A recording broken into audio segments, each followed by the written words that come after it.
Welcome back to my series on effective communication. In the last video, I explored the art of clear speaking, how to deliver your message with confidence and clarity.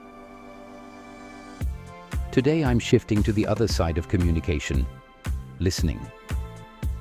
But not just any kind of listening, I'm diving into active listening.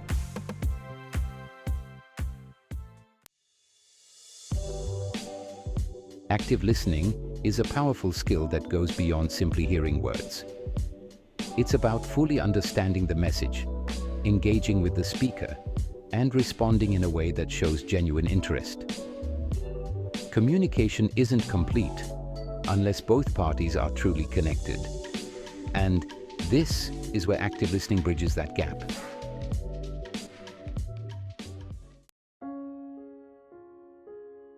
Why is active listening so essential? Because it helps you move beyond assumptions and truly understand the other person's perspective. Often, when you aren't actively listening, you're climbing what's called the ladder of inference, a process where you unknowingly make assumptions based on selective information. You observe facts, select certain details, add personal meaning, and draw conclusions, often without realizing how these assumptions may distort the actual message. Active listening helps you avoid this ladder, grounding you in understanding rather than jumping to conclusions.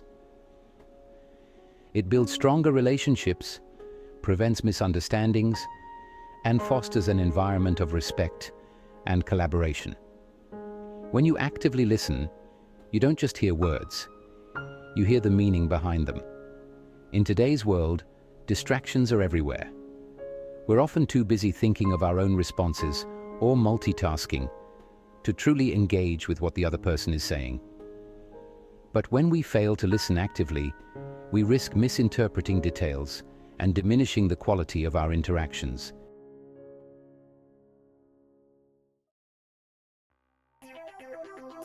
Let's look at some techniques to improve your active listening skills and help you avoid climbing the ladder of inference.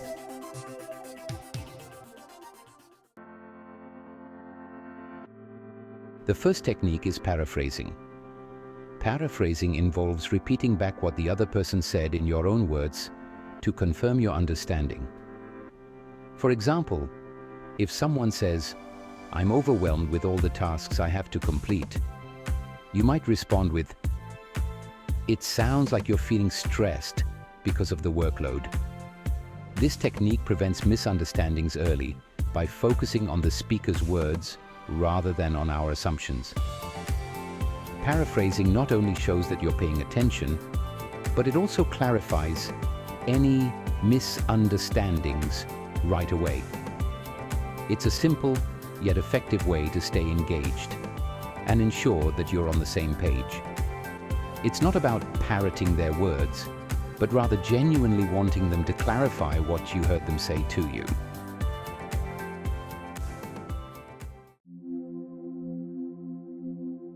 The next technique is reflective listening, which goes a step further by focusing on the speaker's emotions in addition to their words. For instance, if someone shares a story about a stressful day, instead of just paraphrasing, you could say, "It sounds like you felt really frustrated when that happened." This approach acknowledges the speaker's emotions, creating a deeper connection and encouraging them to open up further.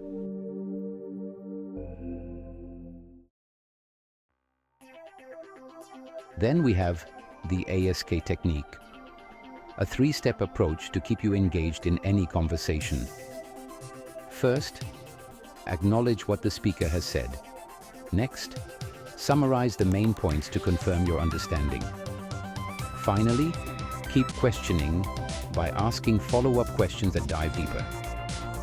For example, if someone is explaining a complex idea, you might say, "I understand that this project involves a lot of coordination. What do you think is the biggest challenge we'll face?" This method ensures you stay present in the conversation and prevent jumping to conclusions based on partial information.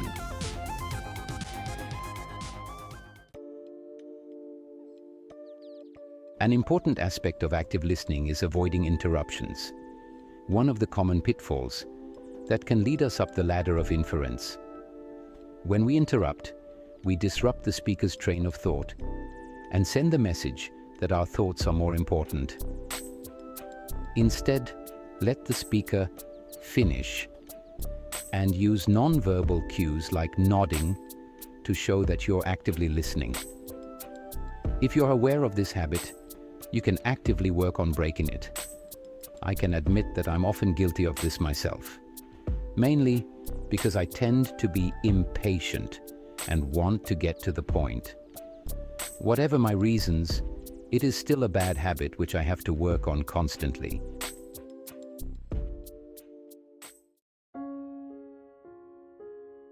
As for silence, that too can be a powerful tool in communication. By allowing the speaker space to think and express themselves fully, you show that you value their words.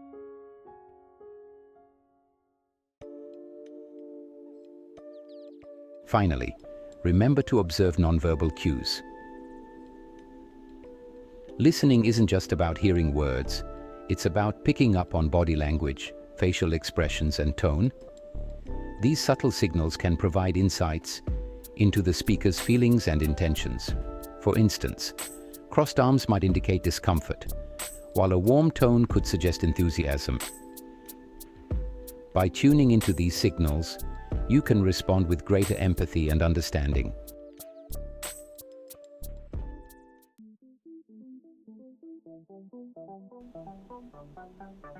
So there you have it. Now let's quickly recap the key techniques you can apply to master your active listening skills. 1. Paraphrase to confirm understanding and prevent misunderstandings. 2. Reflective listen to acknowledge emotions and foster connection.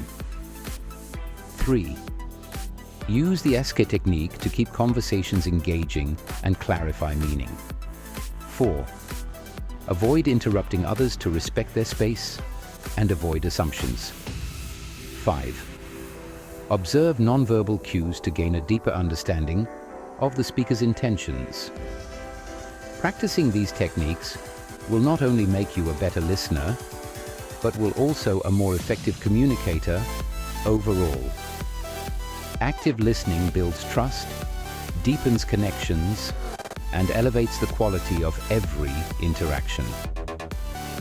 It's a skill that can truly transform both your professional and personal relationships.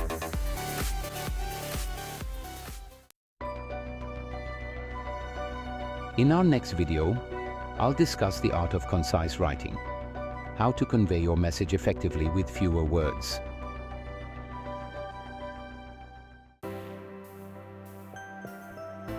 If you find this series helpful, don't forget to subscribe and click the notification bell to stay updated.